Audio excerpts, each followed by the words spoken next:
قابل احترام بزرگوں، بھائیوں اور بہنوں، یہ ہمارے اجتماع کی آخری نشست ہے۔ اسی مناسبت سے دو چار باتیں متفرق آپ کے سامنے رکھنے کا خیال آیا۔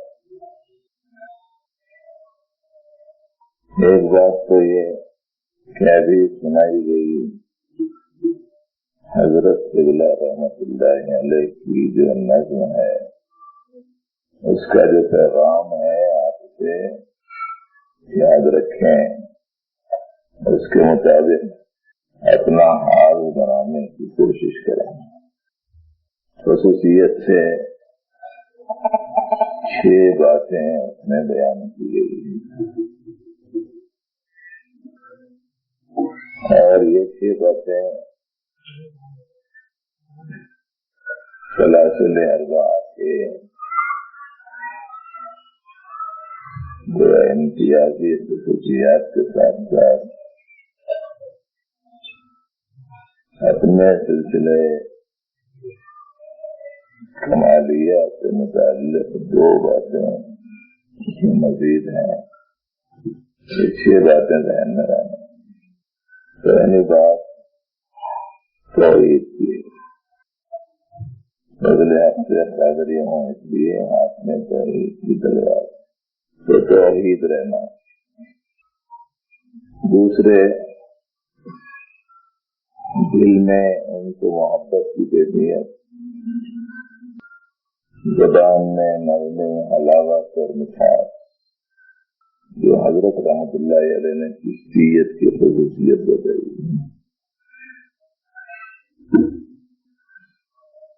قدر مولا میں کس چیزیں ہوں، دل میں الفت اور زباں پر پیار ہے۔ تو ایک چیز ہے توحید، دوسرا ہے الفت اور زبان پر نرمی اور مٹھاس۔ تیسری چیز جو ختم ہو جانے والی، فنا ہو جانے والی جو دنیا ہے، اس سے دل میں محبت میں رہنا، بلکہ ایک طرح سے دل ہٹا ہوا رہنا، اور بقدر وقت اور مردی بھی ہوں۔ اس لیے دنیا سے دل بیزار ہے۔ یہ باتیں تو یاد رہ سکتے ہیں نا۔ تیسری چیز دنیا کی محبت میں رہنا، دنیا سے دل ہٹا ہوا رہنا۔ چوتھی چیز نبی رحمت صلی اللہ علیہ وآلہ وسلم کی سنتوں سے غیر معمولی تعلق ہونا۔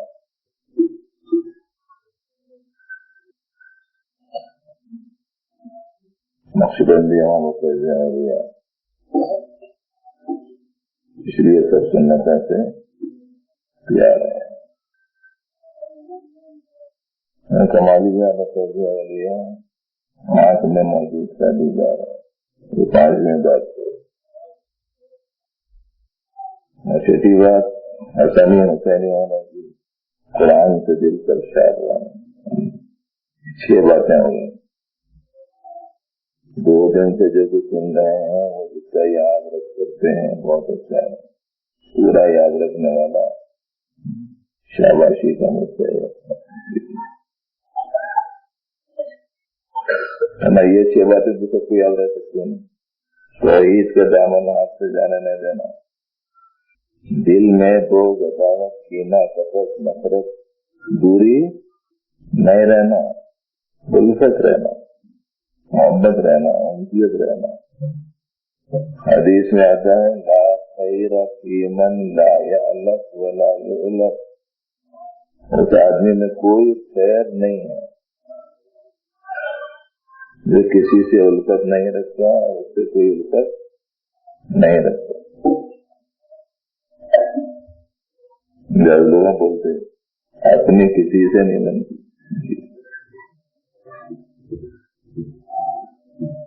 اور بہت سے لوگ بولتے اس کے نام میں نہیں جانا۔ نہ وہ کسی سے انسیت رکھتا نہ اس سے کوئی انسیت رکھتا، اس کو وہ اچھا ہی سمجھتا ہے۔ نبی رحمت صلی اللہ علیہ وسلم نے فرمایا کہ جس کے دل میں الفت نہیں ہے، جس کے مزاج میں الفت نہیں ہے، جوڑ نہیں ہے، الفت جوڑنے کے معنی میں ہے نا، الفت تو جوڑنے سے تعلق رکھنے والی چیز، کٹنے سے تعلق رکھنے والے نہیں۔ اللہ کا بین قلوبہم، قلوب میں جوڑ پیدا کر دیا، تعلیم کئی چیزوں کو جوڑ دیا، جمع کر دیا۔ الفت جوڑنے کی صفت رہنا، جوڑنے کی صفت رہنا، عداوت نہیں رہنا دل میں، دشمنی نہیں، کینہ نہیں، کپٹ نہیں، دل صاف ستھرا۔ اور جتنا دل صاف ستھرا رہتا تو اتنی عنایت اللہ کی طرف سے ہوتی۔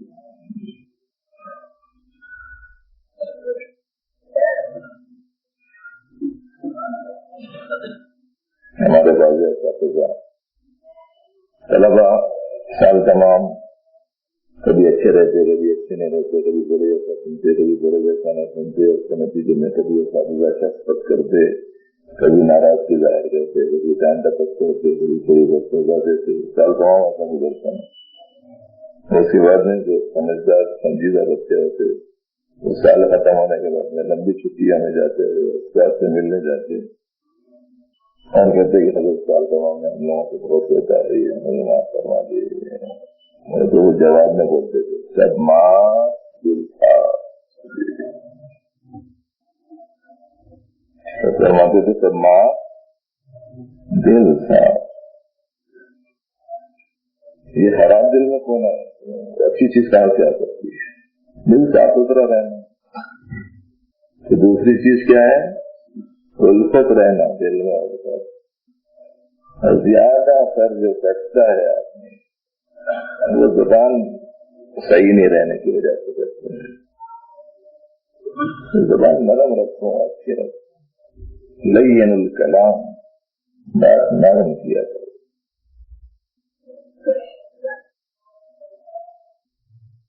نبی رحمت صلی اللہ علیہ وسلم نے ایک ارشاد میں فرمایا اطعم الطعام، ضرورت مندوں کو کھانا کھلاؤ، کھانا کھلاؤ، مراد اس سے ضرورت مند لوگ، عام حکم ہے۔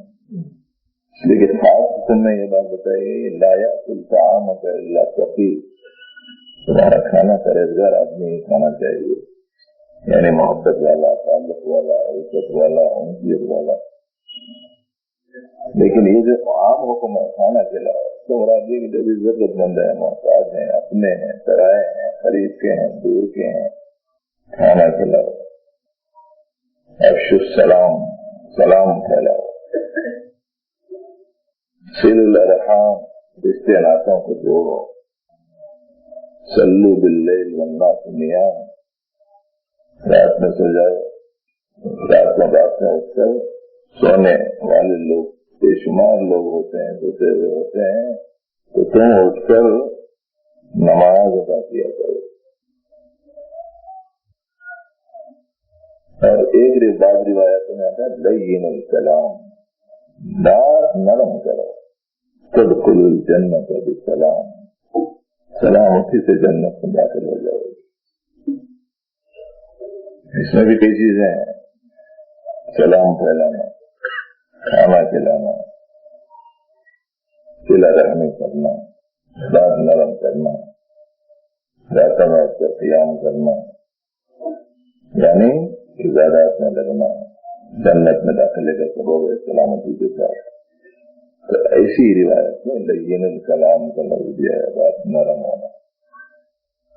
بزرگان دین کی جو تعلیمات ہیں وہ وہی تعلیمات ہیں جو نبی رحمت صلی اللہ علیہ وسلم نے دی ہیں۔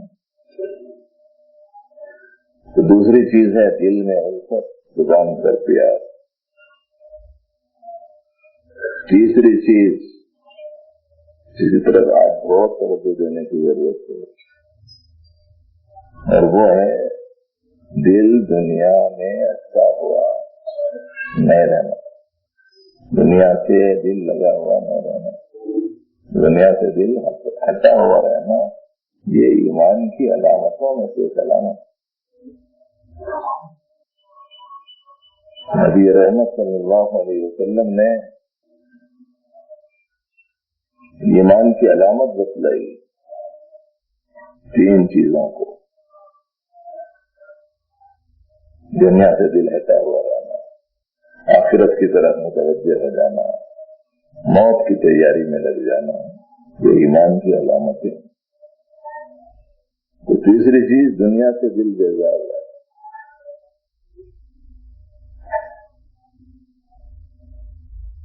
حضرت درسا نے فرمایا اس پہ لٹو ہو کو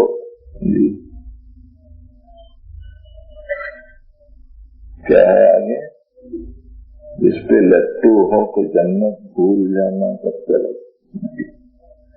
لٹو ہو کو بولے تو معلوم نہیں،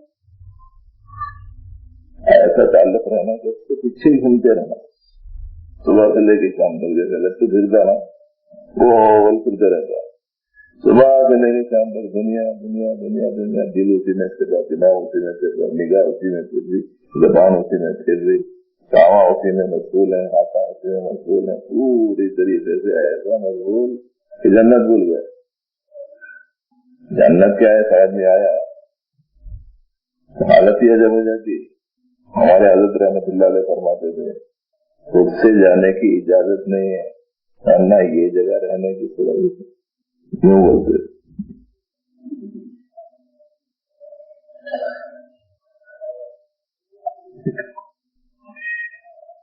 اللہ کی زندگیوں کو آپ دیکھیں، یہ خصوصیت بہت ملے گی۔ دنیا کی بڑی بڑی پیشکش ہوئی، انہوں نے قبول، زمینوں اور بڑے بڑے مقامات کی پیشکش ہوئی، لیکن نہیں قبول کیا۔ بعض بزرگان دین نے شہزادوں کو بیعت کرنے سے انکار کر دیا کہ بیعت کا جو مقصد ہے اس کو پورا نہیں ہوتا۔ بعض بزرگوں کے پاس میں بادشاہ ملنے کے بعد سے آیا تو پہلے تو آنے سے منع کر دیا کہ میرے پاس ان کا کیا کام ہے، نہیں وہ آنا ہی چاہتے ہیں، آنا ہی چاہتے ہیں، آنا ہی چاہتے ہیں، تو خود ہی ہے پاؤں پھیلا دیے۔ تو داخل ہوا، اس نے دیکھا کہ پاؤں پھیلے ہوئے ہیں، سنا کہ یہ کیا ہے، پاؤں کب سے پھیل گئے آپ کے؟ پہلے میں جب سے دنیا میری طرف آنا شروع ہوئی میں نے پاؤں پھیلا دیے۔ ہم لوگوں کا عالم یہ ہے کہ رات دن صبح شام خوابوں میں بھی وہی دیکھ رہے،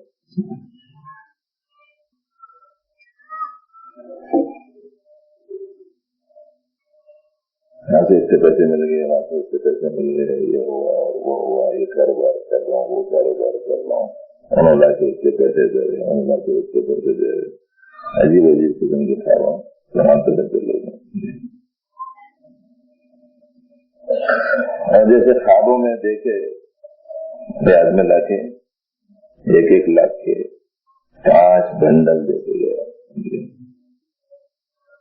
صبح میں اٹھ کے دیکھے تھے کتنے بنڈل آ رہے تھے جی، 5 پیسے بھی نہیں۔ یہی قصہ دنیا کا بھی ہے،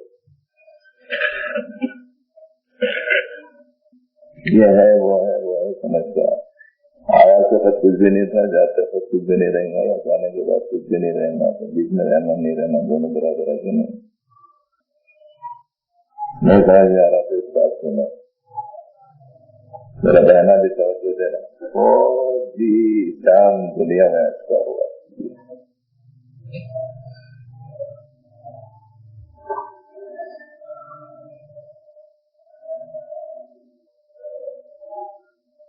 چاہے وہ حضرت اللہ کو اس دنیا میں کھویا ہوگا، جیسے سانپ نقشے میں جا رہے ہیں، بہت خوبصورت دکھتی،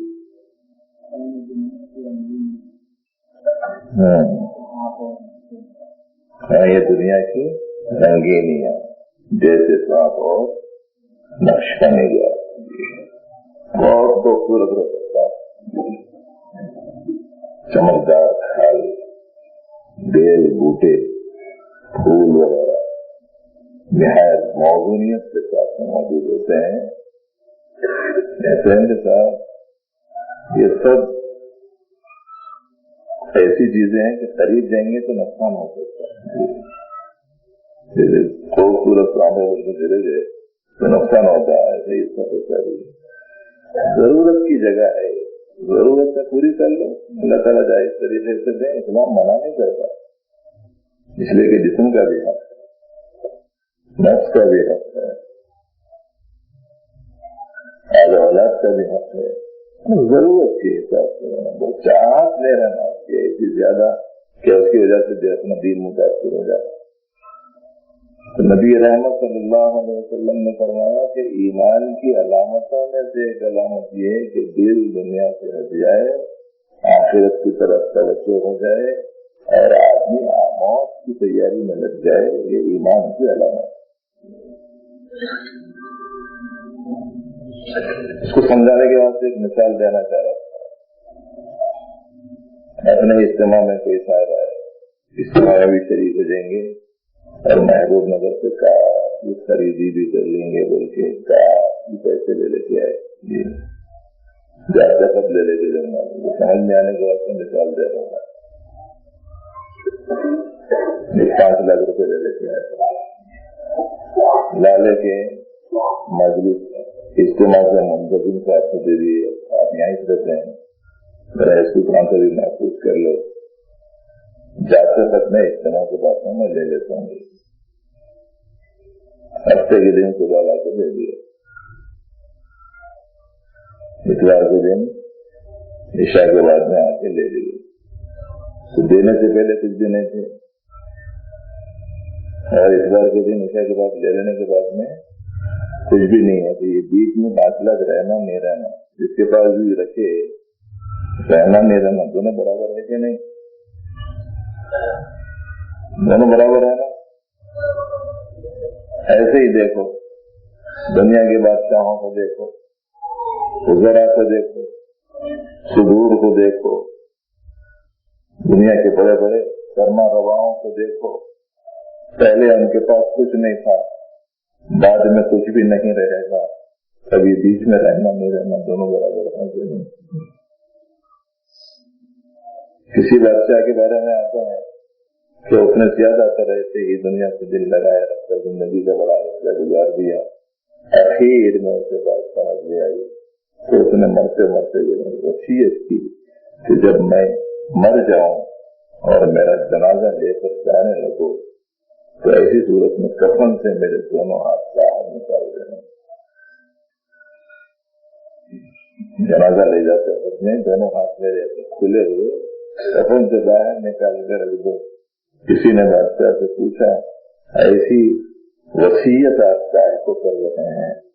تو وہ کہہ رہے ہیں کہ کم از کم جاتے جاتے میں یہ پیغام لے کر جانا چاہتا ہوں، میں نے دنیا کو بہت چاہا لیکن ہاتھ کچھ نہیں لگ رہا، جب دنیا سے جا رہا ہوں تو میرے دونوں ہاتھ خالی ہیں، آیا تھا تو دونوں ہاتھ خالی تھے، جا رہا ہوں تو دونوں ہاتھ خالی ہیں، ایسی صورت میں بیچ میں رہنا نہیں رہنا دونوں برابر ہوتے ہیں۔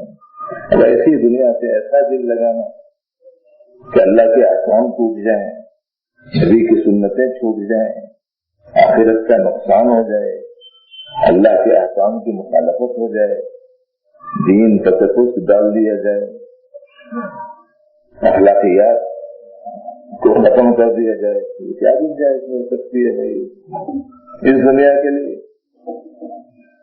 اس لیے اہل اللہ نے بزرگان دین نے یہ بتایا کہ دیکھو دنیا کی محبت ہر برائی کی طرح، اب دنیا رأس کل خطیہ، ہر برائی کی طرح دنیا کی محبت۔ یہ تیسری بات ہے۔ چوتھی چیز یاد رکھیے اس بات کو کہ اللہ جل شانہ کو وہی عمل پسند ہے جو نبی رحمت صلی اللہ علیہ وسلم کی سنت کے مطابق، اپنے اعمال میں سنت نبوی صلی اللہ علیہ وسلم کی مہر ہونا چاہیے. جیسے ایک مخصوص نوٹ ہوتی ہے حکومت کی، اسے مخصوص علامت ہوتی ہے کہ یہ حکومت کی ہے. لوگ دھوکہ دینے کے لیے اسی سائز کی، اسی کلر کی، اسی نقش و نگار کی، اسی عادت کی نوٹ نکالتے ہیں، جس کو جعلی کرنسی، جعلی نوٹ سے تعبیر کرتے ہیں. بازاروں میں وہ بکنے آتی ہے، چھوٹے بچوں کو کھیلنے کے واسطے بھی بکتی ہے. بعض لوگ دھوکہ دہی میں کرتے ہیں. آپ کو معلوم ہے کہ دھوکہ دہی میں ملنے والی ریتی نوٹ بھی کوئی قیمت نہیں رکھتی، اور بازار میں بچوں کو کھیلنے کے لیے جو چیز بیچتی جاتی ہے، 1 روپیہ دے دو، 10 روپے کی نوٹ، 20 روپے کی نوٹ، 50 روپے کی نوٹ بچوں کو، اور دکان والا دے رہا ہے تو بچے کھیل رہے ہیں. میرے پاس 10 کی نوٹ ہے، تمہارے پاس میں 50 کی ہے، اس کے پاس میں 100 کی ہے، اس کے پاس میں 20 کی ہے. کلر وہی ہے، نقش و نگار وہی ہے، سائز وہی ہے، مگر کیا نہیں ہے اس میں حکومت کا مہر نہیں ہے. نتیجے میں قابل قبول نہیں. اسی طریقے سے ہم جو کچھ عمل بھی کرتے ہیں، اگر اس میں اللہ کے حبیب کی سنت کی مہر نہ ہو تو اللہ کی بارگاہ میں قبول نہیں.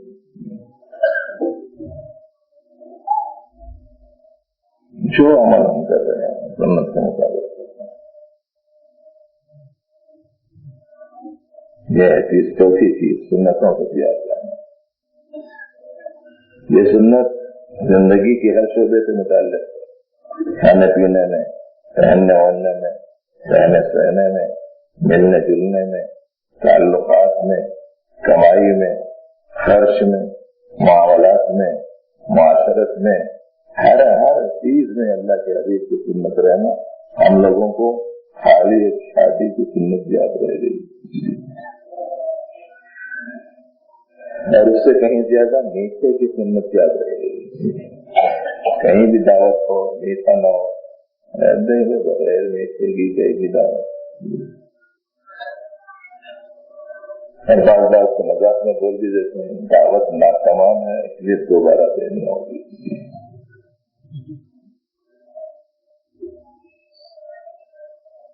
یہ سنت جو ہمارے جی کے مطابق ہے تو محفوظ ہے کہ ہم نکاح ہمیں سنت کی لکھ دیتے. رخا بتاتا سنت سے اس کا کوئی تعلق نہیں ہے. رخا کسی بھی لڑکی والا، اسرار والا، اس جگہ میں مسجد سے باہر نکل کر اپنی گاڑی میں بیٹھ کر چاہ رہا تھا، اچانک بات سے دیکھتا ہے لکھتا ہوا ہے تو رول لے کر آئے. 2 طرف سے لکھتا ہوا تو رول ہوتا ہے، وہ لے کے آئے. میں سمجھا وہ دینی ذوق ہونے کی وجہ سے شاید سورہ یاسین، سورہ واقعہ، سورہ ملک یا کوئی اور کوئی یہ وہ جو لکھے ہوئے رہتے ہیں وہ محفوظ رہنے کے بعد ذرا اچھے قسم کے پردے پر اس کو لکھوا کر اوپر نیچے سے رول لگا کے لٹکانے کے واسطے کرتے. تو میں سمجھا ویسا ہی سمجھا بلکہ لے کے بیٹھ گیا. جب ہماری گاڑی نکل پڑی میں نے دیکھا کہ آخر کس چیز کا یہ تحفہ ہے جو ساتھی نے دیا ہے. اس کو کھول کے دیکھا تو اس میں شادی کی اطلاع تھی. قد اعظم لوگوں نے رشتے دے رہے ہیں جیسے کوئی موٹی کتاب دے رہے ہیں.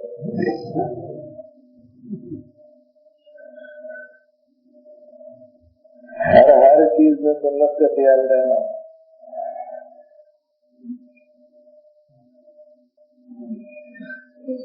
جو چیز اپنے جی کو پسند آتی ہے وہ یاد رکھ لیتے ہیں، اور جو چیز اپنے جی کو پسند نہیں آتی اسے نظر انداز کر دیتے ہیں.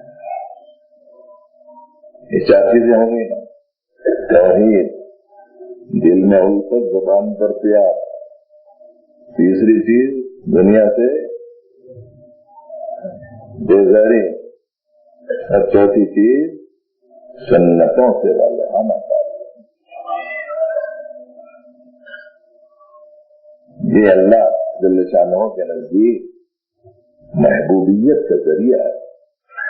اللہ پاک نے قرآن پاک میں ارشاد فرمایا کہ حبیب صلی اللہ علیہ وسلم آپ لوگوں سے فرما دیجئے کہ لوگوں میری اتباع کرو، اللہ تم کو محبوب بنا لے. تتبعونی یحببکم اللہ. معمولی سی چیز نہیں بھائی اللہ کے حبیب کی سنت. ایک معیار ہوتا ہے کسی بھی عمل سے مقبول ہونے کا. کبھی کبھی کوئی چیز مطلوبہ سکے سے بڑی دکھتی. مثلا 1 روپے کا سکہ ایک مشین میں ڈالے تو نیچے کھن کھناتا ہو جاتی گرتا. اس کے بعد اس پہ کھڑے ہو گئے تو کھڑکھڑاتا ہوا ایک چھوٹا سا ٹکٹ نکلتا. اس میں لکھا ہوا رہتا کہ جناب 55 kg کے ہیں. تو مشین دیکھا ہوگا آپ نے، دیکھا کہ نہیں دیکھا؟ ابھی صاحب بولے تو بھائی 1 روپے کا سکہ ہے، وہ نیا روپے کا سکہ اس پہ لگا ہوا ہے، اس حساب سے لوگ وہ سکہ ڈال رہے ہیں، کھڑے رہ رہے ہیں، گول چکر بھی آ رہا ہے اور جناب ٹکٹ بھی نکل رہا ہے، مکان کتنا ہے وہ بھی معلوم ہو رہا ہے. دوسرے کا پرانی اٹھنی لے کے دے پرانے اٹھنی نئے روپے کی سائز سے ذرا بڑی ہوتی. وہ گئے تو لے آ کے اس کے اوپر کھڑے رہ گئے، اس کو ڈالے، نیچے جا کے کھینچے گئے، انتظار کر رہے ہیں کھڑائیں گے اور ٹکٹ نکلیں گے. نکلنے کا نہ نام ہے نہ نشان ہے.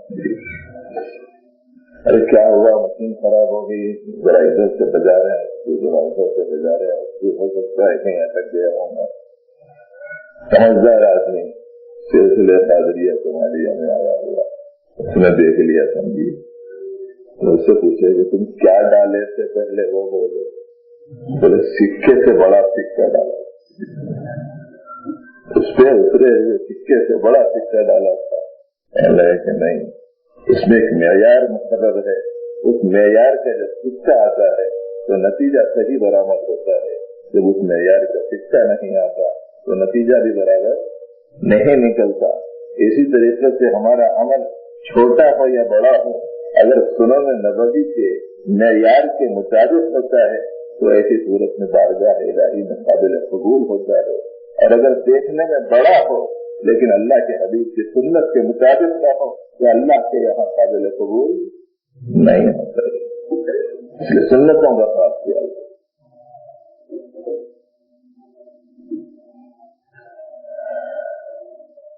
اسی لیے نبی رحمت صلی اللہ علیہ وسلم نے فرمایا کہ دیکھو اللہ کے کلام کتاب اللہ کو اور میری سنت کو مضبوط پکڑ لو. جب تک تم ان 2 چیزوں کو مضبوطی کے ساتھ تھامے رہو گے ہرگز گمراہ نہیں ہوں گے. ترکت فیکم امرین لن تضلوا ما تمسکتم بہما کتاب اللہ و سنتی او کما قال صلی اللہ علیہ وسلم. میں تم نے 2 چیزیں چھوڑ کر جا رہا ہوں، تم ہرگز گمراہ نہیں ہو سکتے جب تک کہ تم اس کو مضبوطی کے ساتھ تھامے رہو گے. ایک اللہ کی کتاب اور دوسرے میری سنت. تو یہ 4 چیزیں ہو گئی. 5ویں چیز کمالیہ کا فیضان. دوسرے کمالیہ کا کائنات کی جو اصل حقیقت ہے وہ معلومات اضافیہ. اب تعالیٰ جل شانہ کی وجودی تجلی، نوری تجلی اس کائنات پر ہے. اس کے نتیجے میں ہر چیز دکھائی دیتی ہے. اس کا ہونا سمجھ میں آتا ہے. اللہ کے قائم کرنے سے قائم، اللہ کے قائم رکھنے سے قائم ہے. اس کے نتیجے میں اس کی نظر اب اشیاء پر نہیں رہتی بلکہ ان اشیاء کو ظاہر کرنے والی کی ذات پر ہوتی. اسی لیے نظروں کی قسمیں بتلائی ہیں ہمارے اکابر میں، بزرگوں نے. ایک نظر وہ ہے جس کو حجاب والی نظر کہا ہے، اور ایک نظر وہ ہے جس کو جذب والی نظر کہا ہے اور ایک نظر وہ ہے جس کو محبت والی نظر کہا ہے۔ اگر کائنات کی چیزوں کے اوپر نظر پڑے، چیزوں میں ہی گم ہو جائے آدمی، چیزوں کے بنانے والے تک اس کی نظر نہ جائے، ناقص نظر ہو۔ بالکل ایسے ہی جیسے نل کا جو ٹائپ ہوتا ہے، ٹوٹی ہوتی ہے، گھر میں پانی کی ضرورت ہے، ٹوٹی کھولے پانی نہیں آتا، بچہ ایک دن دیکھا ٹوٹی کھولے تو آیا پانی، 2 دن دیکھا ٹوٹی کھولے تو آیا پانی، 3 دن دیکھا ٹوٹی کھولے تو آیا پانی، لیکن آج کھول رہا ہوں تو پانی نہیں آ رہا۔ بچے کو آ گیا غصہ اور ڈنڈا لے کے اس پائپ ہی کو پیٹنا شروع کر دی۔ روزانہ پانی دیتا تھا، آج کیوں نہیں دیتا؟ نظر اس کی صرف ٹوٹی اور اس کے پائپ تک پہنچی ہوئی ہے، اصل تک پہنچی ہوئی نہیں ہے۔ اسے نہیں معلوم ہے کہ پائپ سے ایک راستہ ہے آنے کا، پانی آنے کا مرکز، پانی چھوڑے جانے کا مرکز ایک دوسرا ہوتا ہے۔ جیسے اس کی ایک نظر محدود ہوتی ہے بچے کی، اسی طریقے سے بڑے لوگوں کی نظر بھی محدود جب ہو جاتی ہے تو وہ نظر پسندیدہ نہیں شمار ہوتی۔ چیز آدمی کو دکھائی دے اور آدمی کی نظر چیز ہی میں گم ہو جائے، چیزوں کے پیچھے پڑ جائے۔ ایسی نظر حجابی نظر ہے۔ ایسے نظر والوں کو اپنے اصطلاح میں اپنے سلسلے کے بزرگوں کی محجوب کہتے ہیں۔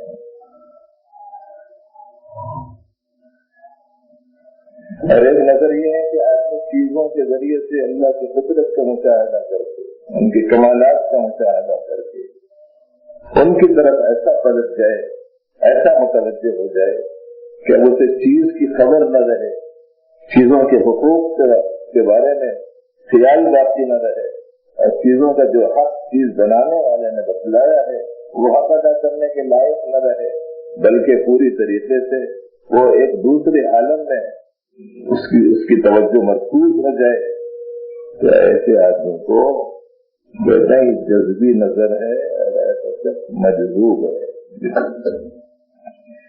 یہ مجذوب مقبول ہے لیکن محبوب نہیں ہے۔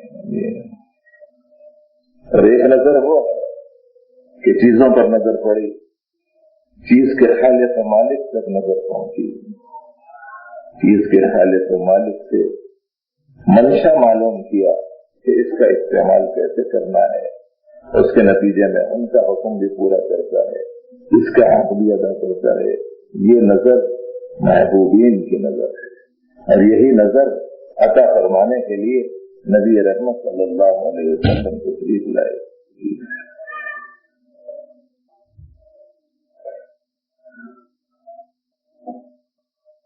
تو اس طرح کر رہا تھا کہ سلسلے کمالیہ خصوصیت سے کائنات کی چیزوں پر نظر پڑتے ہی اس چیزوں کے ظاہر کرنے والے کی طرف آدمی کی توجہ ہو جاتی ہے۔ اس چیز کا مظہر وہ اللہ کو قرار دیتا ہے، اس چیز کا قیوم وہ اللہ کو قرار دیتا ہے، اور وجودی تجلی کی نسبت مستعانہ کی طرف کرتا ہے، اور کائنات کا ظہور اسی کے نور سے، اسی کے ظاہر کرنے سے ہے۔ یہ اس کا شعور کام کرتا رہتا ہے۔ کہتے ہیں کہ اس کے نتیجے میں دیدار چیزوں کا نہیں رہتا نگاہ میں، بلکہ موجود حقیقی کا دیدار ہوتا ہے۔ یہ ہے سلسلے کمالیہ کا پیغام۔ اسی کو کہتے ہیں کمالیہ کا فیض ولیہ، آنکھ میں موجود کا دیدار۔ اور آپ کو معلوم ہے کہ حضرت سیدنا محمد حسین رحمت اللہ علیہ، حضرت سیدنا حسن قادری رحمت اللہ علیہ، جو ہمارے حضرت قبلہ رحمت اللہ علیہ کے شیوخ ہیں، تربیت پوری ہوئی حضرت ناظم صاحب کے پاس، اجازت و خلافت ملی حضرت سیدنا حسن قادری رحمت اللہ علیہ سے، اس کے نتیجے میں اور حسنی اور حسینی بھی ہوں میں، اس لیے یہ قرآن کا دل سرشار ہے۔ قرآن سے، اللہ کے کلام سے غیر معمولی لگاؤ،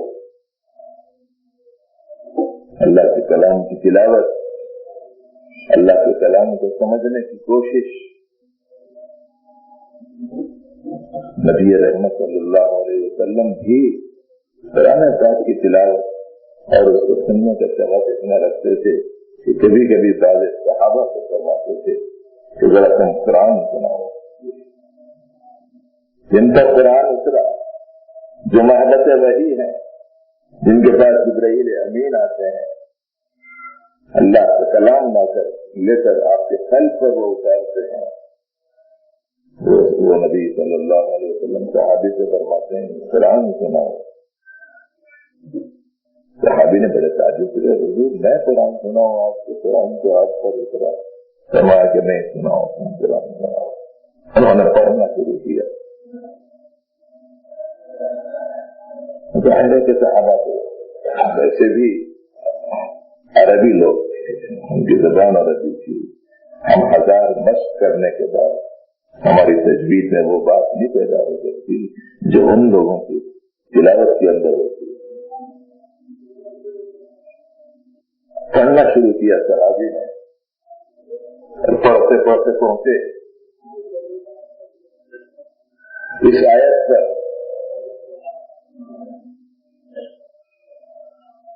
وَجِئْنَا بِكَ عَلَىٰ هَٰؤُلَاءِ شَهِيدًا۔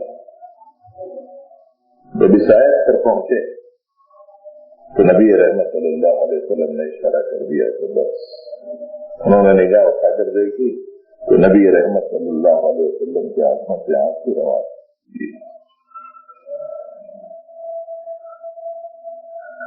ذوق ایسا ہے قرآن پاک، اس واسطے اتنا قرآن شریف سیکھنا تو سب کو ضروری ہے کہ جس کے بغیر نماز صحیح نہیں ہو۔ جو بھی بیعت ہونے والے یا ہوئے لوگ ہیں، ان کو کسی حافظ کو، کسی قاری کو، کسی مولوی کو، کسی مفتی کو کہنا چاہیے کہ کوئی سا بھی وقت آپ مجھے عطا فرما دیں جس میں میں کم از کم سورۃ الفاتحہ اور 4 سورے صحت کے ساتھ، تجوید کے ساتھ آپ سے سیکھ لوں۔ آپ میرا سن کر دیکھ لیجئے، اگر اس میں کمی ہے تو جتنا وقت آپ چاہیں گے میں وہ نکال لوں گا۔ آپ مجھے یہ سکھا دیجئے۔ ہر ساتھی کو اتنا سیکھنا تو فرض ہے کہ جس سے نماز صحیح ہو جائے۔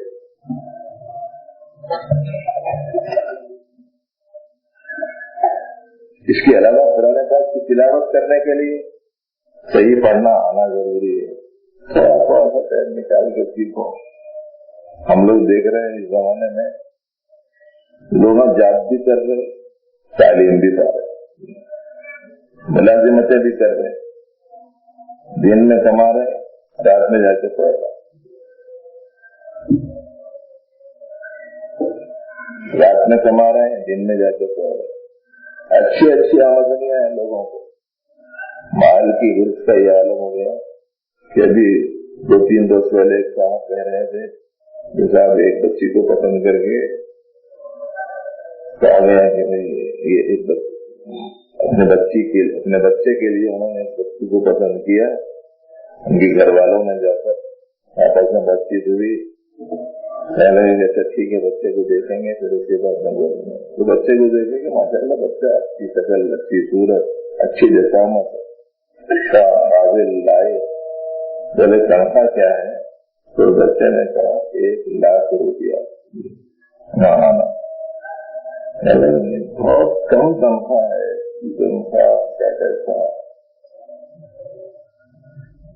بہت کم تنخواہ۔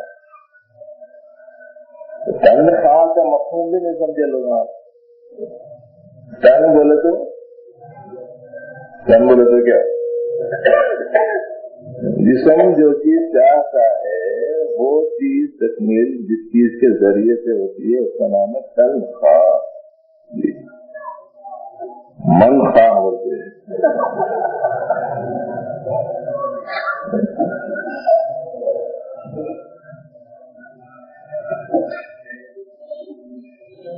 دنیا کی محبت ایسی رسی ہوئی ہے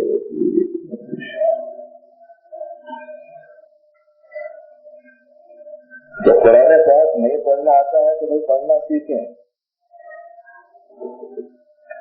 تھوڑا تھوڑا چیز کو 15 منٹ نکالو, آدھا گھنٹہ نکالو روزانہ. اللہ کے کلام سے بڑھیا کیا چیز ہے. حدیث میں آتا ہے کہ جب حدیث قدسی میں کہ جب میرا بندہ میرے کلام کی تلاوت میں مشغول ہوتا ہے اور اس میں اس درجے مشغول ہوتا ہے کہ اس کو دعا کرنے کا موقع تلاوت کی وجہ سے نہیں ملتا ہے, تو جتنے دعاؤں کے کرنے والے لوگ ہیں ان سب سے بہتر بدلہ میں اس تلاوت کرنے والے کو دوں گا. قرآن سے سرشار رہنا بھی. یہ 6 چیزیں ہو گئی, اسے یاد رکھنا. نظم آپ سمجھ میں آئی کہ نہیں آئی؟ اچھی طریقے سے سمجھیں. باقی ایک چیز اور بھی ہے, وہ یہ کہ مختلف سلاسل کی خصوصیت ان اشعار میں بیان کی گئی ہے. تو اس کا مطلب یہ نہیں ہے کہ توحید جن کے پاس تھی ان کے پاس سنت نہیں تھی, یہ تصور نہیں. محبت ان کے پاس نہیں تھی, یہ تصور نہیں. دنیا سے بیزاری ان کے پاس نہیں تھی, یہ تصور نہیں. سب کے پاس یہ سب چیزیں تھی, لیکن ایک ایک چیز کا غلبہ ہوتا ہے کسی چیز میں. جیسے حضرت سیدنا صدیق اکبر رضی اللہ عنہ, ان کے بارے میں نبی رحمت صلی اللہ علیہ وسلم نے ارشاد فرمایا, ارحم امتی بامتی ابو بکر, میری امت میں سب سے زیادہ رحم دل ابو بکر. اور سیدنا عمر فاروق رضی اللہ عنہ کے بارے میں فرمایا, اشدہم فی امر اللہ عمر, اللہ کے معاملے میں عمر سب سے زیادہ سخت ہیں. سوال یہ ہے کہ حضرت ابو بکر میں مطلوب سختی تھی یا نہیں تھی؟ اور حضرت ابو بکر میں مطلوب سختی تھی یا نہیں, اور حضرت عمر میں مطلوب نرمی تھی یا نہیں؟